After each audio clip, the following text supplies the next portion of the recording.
회복을 마친 신명희 악기와 카운터들의 에이스인 소문이가 맞붙는 장면으로 15화는 시작이 되었습니다. 강해진 악기들과 싸우는 카운터들, 그런데 악기들도 이전보다 더 강해진 느낌입니다. 초반부터 강렬한 액션 장면들이 등장했죠. 그렇게 향이의 악기는 모두 용으로 소환되었습니다. 결국엔 신명희만 남아있죠. 향이를 처치하는 과정에서 하나는 가족과 만났다는 이야기를 합니다. 그리고 소문이에게도 희망을 전하는 모습이죠. 그래서 두 사람은 언제 사귄다고요? 지금까지 드라마가 보여준 하나와 소문이의 관계를 보면 드라마 초반에는 이 두 사람이 사귈 것처럼 등장을 했지만 시간이 흘러가면서 드라마는 두 사람의 로맨스에는 전혀 관심이 없는 것처럼 느껴집니다. 그저 두 사람이 붙어있는 몇몇 장면에서만 잠깐 등장할 뿐 두 사람의 로맨스는 전혀 진전이 없어 보입니다.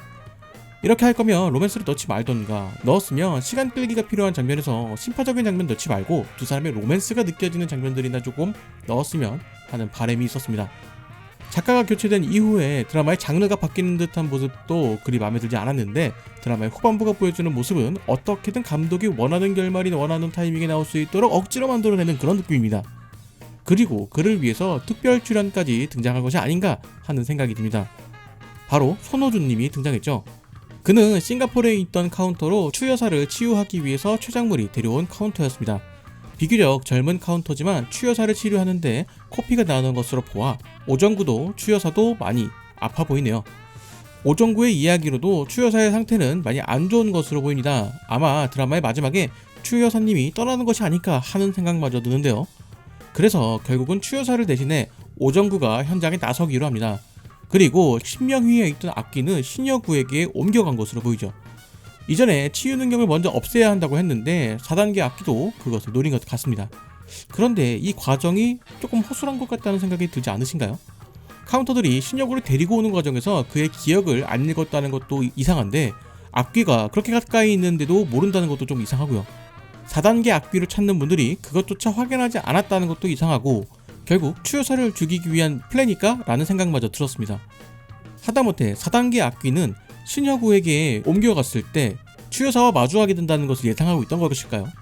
그렇다면 오정구를 보낸 것도 4단계 악기라고 봐야 되는 건데, 이거 좀 말이 안 되지 않나요? 심지어 원래는 추여사와 함께 카운터들이 나가는 걸로 되어 있었는데 오정구가 갑작스럽게 등장해서 추여사가 국수집에 남아있게 된 것인데, 이것도 알고 있었다고요? 이거는 카운터들 내부에 스파이가 있는 게 아니라면 불가능할 것 같은데 말이죠. 그래서 추여사와 신여구가 싸우는 과정에 결정적인 타이밍에 송은이가 등장을 했습니다. 그리고 신명희에게 있던 악기와는 다르게 조금 약한 듯한 느낌도 드는데요. 악기의 입장에서도 카운터들과 싸우지 않을 때는 다른 영혼을 더 모아서 더 강해지거나 다른 악행을 저질러서 하루빨리 없어져야 할 이유를 드라마가 만들어줘야 하는데 너무나도 유유자적하는 모습입니다. 결국 악기는 신여구에게 빠져나가서 신명희에게 돌아가게 되고, 대기하고 있던 가무탁과 오정구는 신명희에게 악기를 빼앗으려고 하지만 실패하고 맙니다. 이렇게 강력한 4단계 악기가 왜 소문이한테는 너무 약했던 것일까요? 그러더니 오정구가 가무탁을 대신해서 죽음을 맞이합니다. 처음 등장한 특별 출연 역할이 죽음을 맞이한다는 것도 참 이상한데, 그 인물의 역할도 이상합니다. 갑자기 등장해서 야, 사실 우리가 친했어. 그런데 그 사람이 죽었어. 그렇게 되면 이 카운터들에게 동기부여가 되겠지? 안 그래? 라는 식으로 드라마 혼자서 스스로 동기부여를 하고 있습니다. 시청자들이 납득을 하던 말던 드라마는 자신이 하고 싶은 이야기를 하는 것에만 집중하는 느낌이죠. 시청자들이 공감도 안 되고 있는 상황에서 혼자 이야기한다고 하면 너그러운 마음으로 이해해줄 시청자분들이 얼마나 있을지는 모르겠습니다. 방영 중간에 작가가 교체되는 큰일을 겪은 드라마가 교체의 흔적을 너무 보여주는 것 같네요. 12화 이후에 드라마를 볼 때면 도대체 언제까지 동기부여만 하는 거야? 라는 생각이 듭니다. 시즌2와 상관없이 억지로 늘린 이야기라는 생각이 드는데, 진짜 12화에 끝낼 이야기를 너무 끌고 가는 느낌이네요. 이전부터 OCN 드라마는 사회의 악을 해치운다는 하나의 코드를 가지고 있었습니다. 그렇기에 경이로운 소문도 그런 OCN 유니버스 안에서 악을 물리치는 집단으로서 충분히 제 기능을 한다고 생각을 했습니다. 거기에 이전 OCN 드라마와 다르게 조금은 가볍고 트렌디한 모습을 보였기에 사람들의 관심을 받았던 것이죠. 하지만 드라마는 점점 시청자분들이 좋아했던 그 장점을 잃어가는 것 같습니다. 조금은 갑작스럽게 등장한 것 같은 소문이가 영혼의 통로라는 설정은 원작에도 있는 설정입니다. 물론 원작에 등장한 설정이라고 드라마가 막 쓸 수 있는 것은 아닙니다. 원작 웹툰과는 별개로 드라마 내에서 해당 설정에 대한 사전 이야기가 있어야 한다는 것이죠. 요리의 과정으로 친다면 필요한 재료를 미리 알고 미리 준비하는 느낌이 아니라 요리를 하다가 뒤늦게 생각난 재료를 부랴부랴 사오고 다듬는 듯한 느낌인 것이죠. 이런 이야기를 드라마에 적용해본다면 이런 설정을 갑작스럽게 등장시킬 것이 아니라 이전에 전조 증상을 조금씩 보여주면서 시청자들이 어느 정도 예상할 수 있는 수준에서 조금씩 등장했어야 합니다. 오늘 등장한 소문이가 문이라는 설정은 다른 카운터와 다르게 느껴질 수 있는 상황들이 충분히 등장했어야 한다고 생각합니다. 이전까지 관련된 언급이 없다가 사실은 염력도 쓸 수 있어, 그리고 2가지 이성의 능력도 가질 수 있다 라는 식으로 이야기는 너무나도 주먹구구식의 이야기 전개가 아닌가 싶습니다. 필요할 때만 사용하고 버리는 것이 아니라 필요할 때를 위해서 미리 준비가 되어 있어야 한다는 것이죠. 그리고 국중에서 5일 남았다고 했는데 아무도 다급하지도 않습니다. 하루빨리 잡으려고 하는 것이 아니라 너무 여유를 부리는 느낌입니다. 특히 사진을 찍기 전까지는 소문이를 제외하면 전혀 다급함이 느껴지지 않습니다. 이번에도 악기를 못 잡으면 거의 끝나는 거 아닌가요?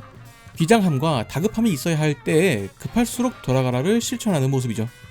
그리고 또 심파로 빠지는 모습입니다. 결국 또다시 싸움을 앞두고 15화가 마무리되었습니다. 도대체 마지막 결전이라는 것처럼 보이는 이 연출을 몇 번 하는지 모르겠습니다.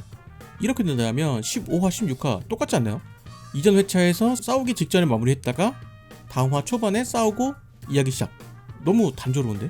16화의 예고편에서는 신명희와 힘든 싸움을 하는 것으로 보이는데 결국 물리치긴 한 것 같습니다. 소문이가 부모님과 만나는 모습이죠. 결과가 정해져 있는 상황인데 이럴 거면 너무 시간만 끈 것이 아닌가 라는 생각이 드네요. 분명 중반까지 괜찮은 느낌이었는데 후반에 접어들수록 점점 선뜻 이해가 안 되는 전개들이 등장합니다. 이렇게 시즌2가 나올 거면 사람들이 기대를 가지고 있을지 그것도 의문이네요. 결국 작가님이 바뀐 이유가 이런 것이지 않을까 하는 생각도 듭니다. 누군가의 고집으로 인해서 예상하는 방향과 다른 방향으로 흘러가게 되는 것은 아닌지 걱정이 드는데 낮과 밤처럼 충격적인 16화를 보여줄 가능성도 낮아 보이고 이렇게 무난하게 16화까지 간다면 시즌2는 그리 기대하지 않을 것 같습니다. 1화에서 느껴진 매력이 드라마의 후반부인 지금 느껴지지 않았다면 시즌2도 그럴 가능성이 많다는 것을 시사한다고 봅니다. 요즘 드라마를 보다 보면 초반은 상당히 흥미롭게 그려지지만 후반부는 상당히 실망스러운 드라마가 많아지는 것 같습니다. 초반에 시청자를 확보하면 시청자들이 아까워서라도 끝까지 본다고 생각하는 것일까요? 일단 16화까지 본 뒤에 경이로운 소문에 대한 전체적인 감상을 이야기해 보도록 하겠습니다.